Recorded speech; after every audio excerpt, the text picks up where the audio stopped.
بسم اللہ الرحمن الرحیم۔ محترم ناظرین، السلام علیکم۔ حضرت داؤد علیہ السلام کے زمانے میں ایک نادار و بے نوا خاتون تھی۔ اس کے پاس جو تھوڑی بہت رقم تھی اس سے اون یا روئی وغیرہ خریدتی اور اسے کاٹ کر اس کی اٹیاں بناتی، پھر انہیں بیچ کر انتہائی سادگی سے اپنی اور اپنے بچوں کے اخراجات پورے کرتی تھی۔ ایک دن وہ سوت کاٹ کر اس کی اٹیاں بنا کر بازار میں بیچنے کے لیے سر پر رکھے جا رہی تھی کہ اچانک تیزی سے ایک کوا آیا اور ایک اٹی اٹھا کر لے گیا۔ وہ بے سہارا خاتون بہت رنجیدہ ہوئی اور حیران و پریشان حضرت داؤد علیہ السلام کے پاس آئی، اپنے تنگ حالات بیان کیے اور کوے کے اٹی اٹھا کر لے جانے کا واقعہ بیان کرنے کے بعد عرض کیا، خدا کی عدالت کہاں ہے؟ حضرت داؤد علیہ السلام نے اس سے فرمایا، ادھر بیٹھ جاؤ تاکہ تمہارے بارے میں فیصلہ کروں۔ ایک طرف یہ واقعہ پیش آیا اور دوسری طرف یہ ہوا کہ کچھ لوگ کشتی کے ذریعے دریا عبور کر رہے تھے۔ ان کی کشتی میں سوراخ ہو گیا اور پانی داخل ہو جانے سے کشتی کے ڈوبنے کا خطرہ تھا۔ ان لوگوں نے نظر مانی کہ اگر اس خطرے سے نجات مل گئی تو 1000 دینار کسی فقیر کو دیں گے۔ اللہ تعالیٰ نے ان پر لطف و کرم کیا اور اس کوے کی ڈیوٹی لگائی کہ وہ اس خاتون کی اٹی اٹھا کر کشتی میں لا پھینکے۔ کوے نے ایسا ہی کیا۔ ان لوگوں نے سود کی اس اٹی سے فائدہ اٹھایا، کشتی کا سوراخ اچھی طرح بند کیا اور ڈوبنے سے نجات پائی۔ جب وہ لوگ ساحل پر پہنچ گئے تو اپنی نظر ادا کرنے کے لیے سیدھے حضرت داؤد علیہ السلام کی خدمت میں حاضر ہوئے اور 1000 دینار حضرت کی خدمت میں پیش کرتے ہوئے اپنے دریا سے نجات پانے کا پورا واقعہ تفصیل کے ساتھ سنایا۔ حضرت داؤد علیہ السلام نے اس خاتون کے سامنے خدا کی حکمت و عدالت بیان کی اور وہ 1000 دینار اسے دے دیے۔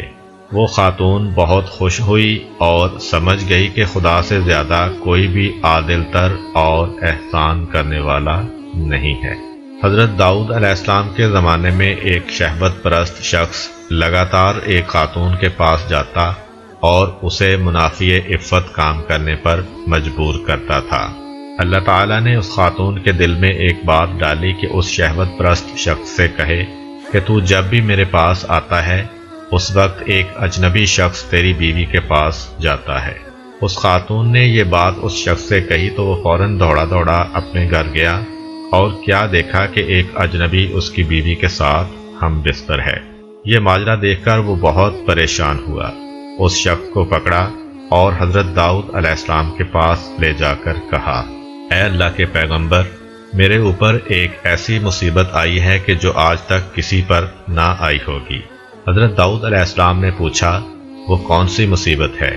شہوت پرست مرد نے کہا، یہ شخص میری عدم موجودگی میں میرے گھر آیا ہے اور میری بیوی سے زنا کیا ہے۔ اللہ تعالیٰ نے حضرت داؤد علیہ السلام پر وحی نازل کی کہ اس مرد سے کہو، کما تدینو تدانو، جیسا کرو گے ویسا برو گے۔ ایک دن حضرت داؤد علیہ السلام گھر میں بیٹھے ہوئے تھے۔ آپ علیہ السلام کے پاس ایک فقیر اور پریشان حال نوجوان بھی بیٹھا ہوا تھا۔ یہ جوان حضرت داؤد علیہ السلام کے پاس بہت زیادہ آتا جاتا تھا اور بہت خاموش طبع تھا۔ ایک دن حضرت اسرائیل علیہ السلام جناب داؤد علیہ السلام کے پاس آئے اور گہری نگاہوں سے اس جوان کو دیکھا۔ جناب داؤد علیہ السلام نے حضرت اسرائیل علیہ السلام سے کہا، اس جوان کو کیوں دیکھ رہے ہیں؟ حضرت اسرائیل علیہ السلام نے کہا، ہاں، مجھے حکم ہوا ہے کہ میں اس ہفتے کے آخر میں اس جوان کی روح قبض کر لوں۔ حضرت داؤد علیہ السلام کے دل میں اس جوان کے لیے تڑپ پیدا ہوئی اور اس سے کہا، اے جوان، کیا تمہاری بیوی ہے؟ جوان نے کہا، نہیں، ابھی تک میں نے شادی نہیں کی ہے۔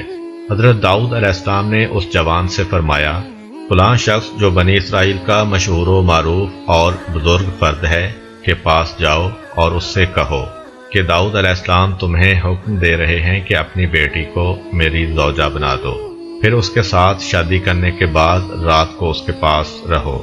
تمہارے زندگی بھر کے جتنے بھی اخراجات ہیں یہاں سے اٹھا کر لیتے جاؤ، البتہ 7 دن بعد دوبارہ میرے پاس آنا۔ حضرت داؤد علیہ السلام کا پیغام اس بات کا موجب بنا کہ اس معروف شخصیت کی بیٹی مذکورہ جوان کی بیوی بنی۔ اس جوان نے حضرت داؤد علیہ السلام کے حکم کے مطابق عمل کیا اور وہ 7 دن کے بعد دوبارہ حضرت داؤد علیہ السلام کے پاس آیا۔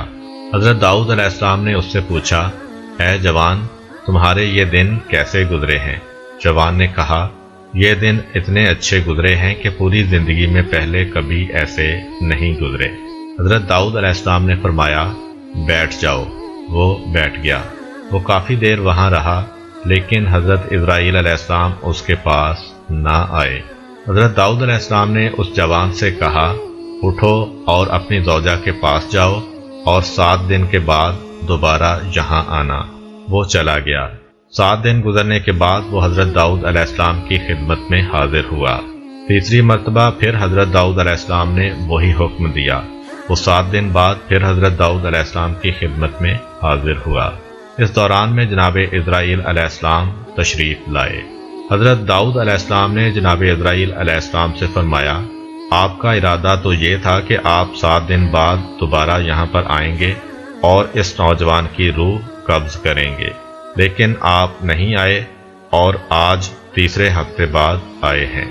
حضرت اسرائیل علیہ السلام نے کہا، اے داؤد علیہ السلام، اللہ تعالیٰ نے آپ کے رحم کرنے کی وجہ سے اس پر رحم کیا اور اس کی موت 30 سال تک مؤخر کر دی ہے۔ ایک دن خداوند متعال نے حضرت داؤد علیہ السلام پر وحی نازل کی کہ آپ خلادہ بنت اوس کے پاس جائیں، اسے بہشت کی خوشخبری دیں اور کہیں کہ وہ بہشت میں آپ کی ہم نشین ہے۔ حضرت داؤد علیہ السلام نے حکم خداوندی پر عمل کیا، خلادہ کے دروازے پر آئے اور دق الباب کیا۔ وہ دروازے پر آئیں اور دروازہ کھولا۔ جو ہی ان کی نگاہیں حضرت داؤد علیہ السلام پر پڑیں تو عرض کیا، کیا اللہ کی طرف سے میرے بارے میں کچھ حکم نازل ہوا ہے کہ آپ علیہ السلام مجھے وہ خبر سنانے کے لیے تشریف لائے ہیں؟ حضرت داؤد علیہ السلام نے کہا، ہاں۔ خلادہ نے پوچھا، وہ کیا ہے؟ حضرت داؤد علیہ السلام نے کہا، اللہ تعالیٰ نے میرے اوپر وحی نازل کی اور فرمایا ہے تم بہشت میں میری ہم نشین ہوگی۔ خلادہ نے کہا، آپ کو شبہ ہوا ہے، وہ میں نہیں ہوں بلکہ کوئی میری ہم نام ہے۔ حضرت داؤد علیہ السلام نے کہا، ایسا نہیں ہے بلکہ یقیناً وہ تم ہی ہو۔ خلادہ نے کہا، اے پیغمبر خدا، آپ علیہ السلام سے جھوٹ نہیں بول رہی ہوں، خدا کی قسم میں اپنے اندر ایسی کوئی خوبی نہیں دیکھ رہی کہ بہشت میں آپ کی ہم نشین بنوں۔ حضرت داؤد علیہ السلام نے کہا، تم اپنے باطنی امور کے بارے میں کچھ گفتگو کرو تاکہ جان سکوں کہ کیسی ہو۔ خلادہ نے کہا، میں ایک ایسی حالت کی مالکہ ہوں کہ مجھے جو بھی دکھ تکلیف ہو، خواہ نقصان ہو یا کوئی حاجت یا بھوک پیاس، میں نے کبھی اس کے رفع کرنے کے لیے خدا سے نہیں کہا، یہاں تک کہ وہ ذات خود ہی اسے رفع کر دیتی ہے، یعنی میں وہی پسند کرتی ہوں جو میرا محبوب پسند کرتا ہے، اور نہ ہی خدا سے میں ان مشکلات اور نقصانات کے عوض کچھ مانگتی ہوں، بلکہ ہمیشہ اس کا شکر بجا لاتی ہوں۔ حضرت داؤد علیہ السلام راز کی بات سمجھ گئے اور اس خاتون سے فرمایا، تم انہی خوبیوں کی وجہ سے اس مقام پر فائز ہوئی ہو۔ اگر آپ کو ہماری ویڈیو اچھی لگی ہے تو ویڈیو کو لائک کریں اور مزید اس طرح کی ویڈیوز دیکھنے کے لیے ہمارا چینل سبسکرائب کر لیں۔ ملتے ہیں نیکسٹ ویڈیو میں، اجازت دیجیے، اللہ حافظ۔